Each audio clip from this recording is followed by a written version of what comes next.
Saludos fanáticos y fanáticas de Boxeo 24/7. Espero que estén todos teniendo una velada muy bonita. Espero que estén todos pendientes, ¿verdad? Espero que estén todos teniendo un buen fin de semana como todos. Sábado, ¿verdad? El día de este fin de semana hubo mucha acción de boxeo y espero que estén todos teniendo, pues, que gran parte de las carteras han sido de su agrado. Como en nuestras entrevistas. Bueno, mi gente, como ya fui, antes que todo queremos agradecer a nuestros dos auspiciadores que están semana tras semana con nosotros aquí. Queremos empezar con nada más y nada menos que Tanis Dan Boutique, los mejores en prendas y accesorios. Ya saben, mi gente, si usted quiere algún tipo de prenda como la que se posteó anteriormente en la página, una clienta satisfecha, entre a Tanis Dan Boutique, no solamente pulseras, también hay pulseras, chokers, pantallas, sortijas, pulseras para todo tipo de, para lo que usted quiera. Usted quiere lucir bien, luzcar bien, usted quiere regalarse un familiar, mi gente, es una joyería 100% digital, ¿ok? Usted entra a la página y dice, ah, mami, me interesa esta, mira, me gusta esta, o mío, un corazón, lo que usted quiera. Ella con mucho gusto se lo separa. Mi gente, por solamente $5 más taxi envío. Se hace envío de Puerto Rico, Estados Unidos e Isla de Guam, ¿ok? No hay excusa. Se hacen envíos a Puerto Rico, Estados Unidos e Isla de Guam, ¿ok, mi gente? No hay excusa. Bueno, sin más preámbulos, también queremos agradecerle a Details and More, los mejores en prendas y accesorios. Un poquito por aquí. Ya está. Ok, Details and More, los mejores en hacer eventos y arreglos para todo tipo de ocasión. Si usted quiere un evento bueno y vive en Florida, explíquese boda, aniversario, quinceañero, algún tipo de evento que pues requiere mucha preparación. Details and More, no hay nada que buscar. Details and More, la dama hace un trabajo profesional, excelente y de buena calidad por un buen precio, ¿ok? Bueno, ya dicho esto, tenemos hoy a nuestro invitado, la entrevista será en inglés. Ya el caballero, pues, su idioma. Así que, mi gente, tenemos en vivo y a todo lugar a VeShawn, champion. VeShawn, how you doing, man? How you doing, man? How you doing? I'm good. How about you? First of all, want to thank you for saying yes and commit to your word and being here with us live. Thank you. And I appreciate you bringing me on. It's a good opportunity to be able to talk to different audience. Thank you, man. Like we do with all our guests, Mr. Champion, we want to know what age and how do you feel in love with boxing? I started boxing at the age of 19. After I graduated high school, I really didn't like watching boxing. When I was a kid, when Mayweather would fight, I probably fall asleep before he fights. So in that time frame, like once I graduated high school, I did all sports, and I was athletic. I always had energy, and I actually ended up watching Mayweather versus Conor McGregor on YouTube. And after I seen them two fight, I actually kind of enjoyed it. And during that time frame, watching them two fight, and I enjoyed it. I was like, you know what, I'm about to go give it a shot myself. Okay, and you liked it. Yeah. Okay, so do you have any amateur career or didn't you? No, yeah, I did definitely. When I started, I only had 9 fights in amateurs. So my first fight was like in the Golden Gloves, like a novice division. I went open after my sixth fight, but it was a short lived amateur career. Okay. So, can you talk about the offer and the approach for you to make the jump to amateur boxing to pro boxing? Um, so the funny thing is, I literally just got done. Like we literally got home from. We went to South Carolina for a fight. I'm from Ohio, so we drove out there like 8 hours, I think. I went up winning that fight by knockout, and then I ended up fighting again in Louisville the next week, and I won that by a stoppage. And I was like, you know what? I feel like it's time to transition over. I think at that time I was 21, 22. So yeah, I ended up making that jump. We ended up fighting a guy. They gave us opportunity in South Dakota versus a guy that was 0-1. They told us he had 18 amateur fights, so I felt like it was kind of like fair ground.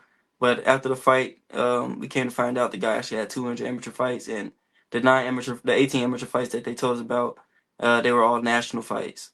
So my pro debut wasn't like your average pro debut for a fighter. Yeah, I was there to lose, but it kind of backfired.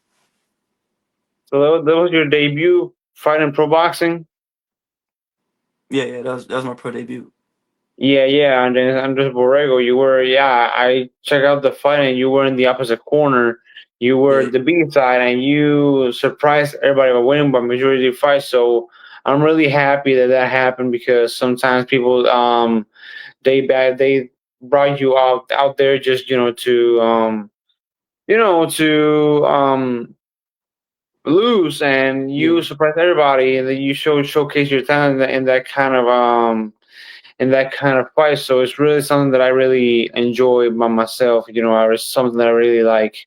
To be honest, let's just not talk. Let's just fight. Your opponent is he's a two-hand fighter just like me. So I'm really proud of you, and really that makes me really happy.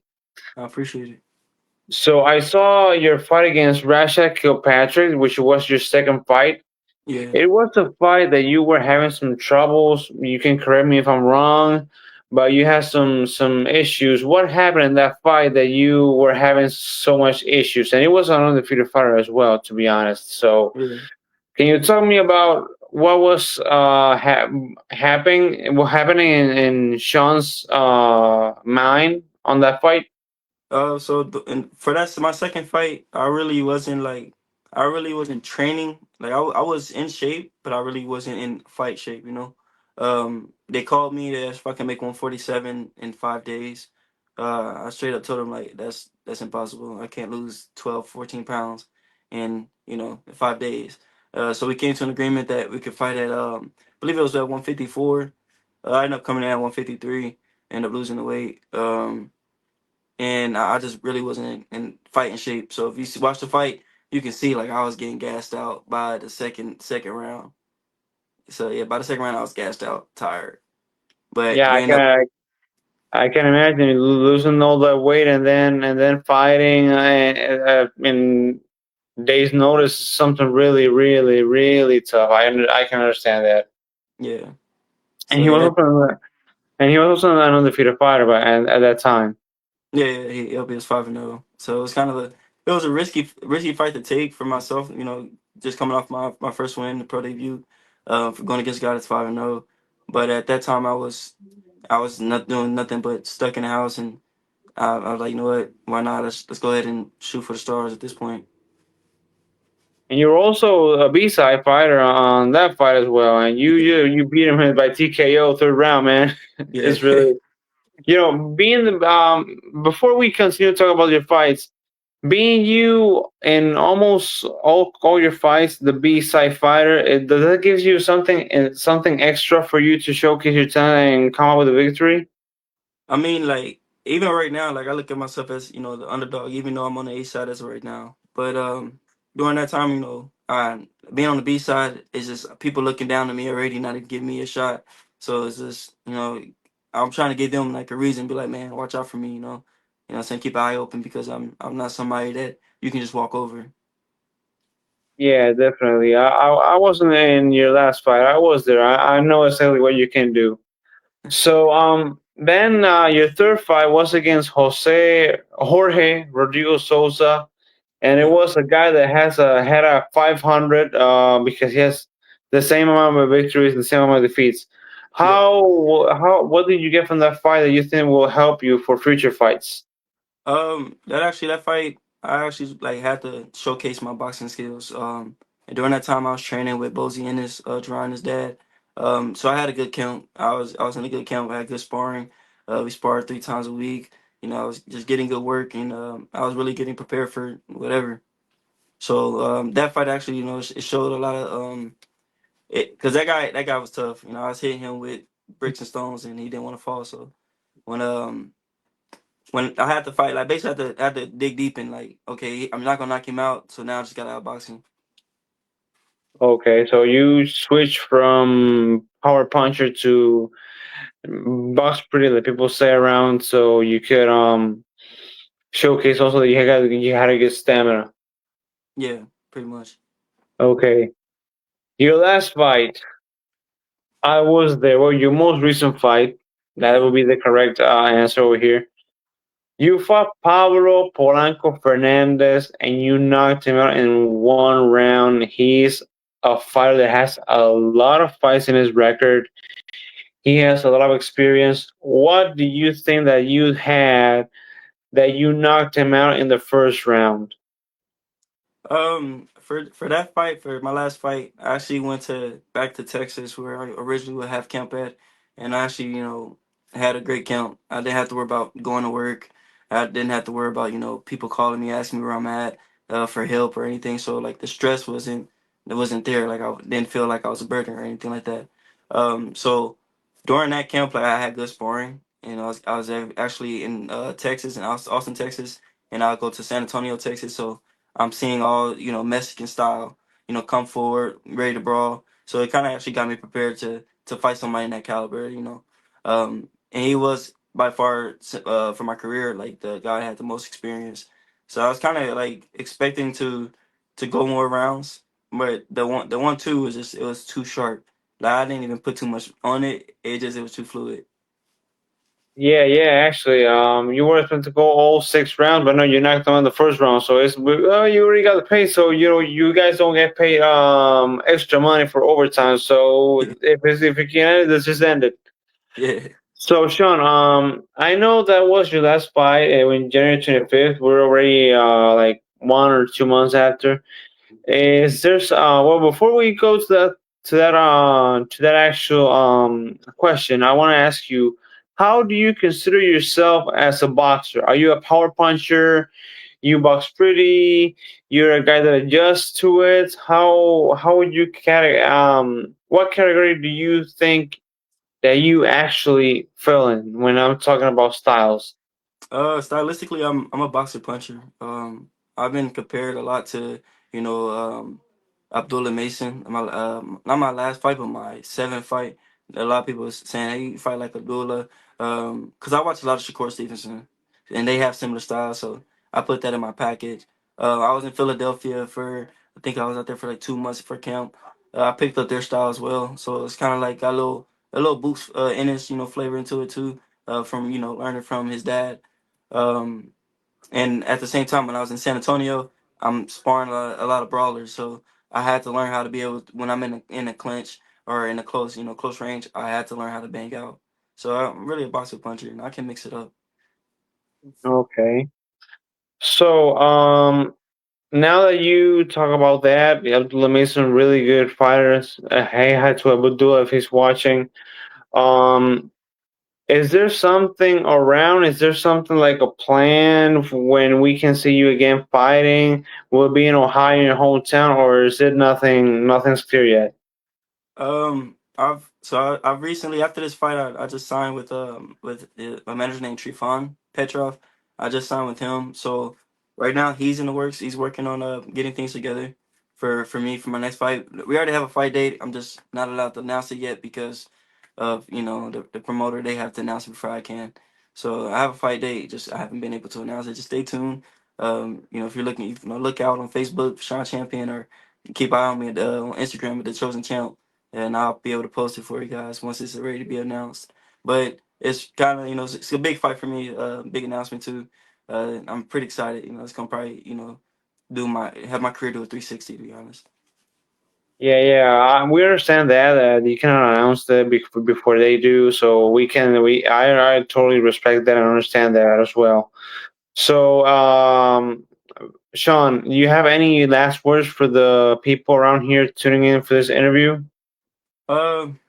I just want to say, people that are in the same position as I was when I first started. Starting out late.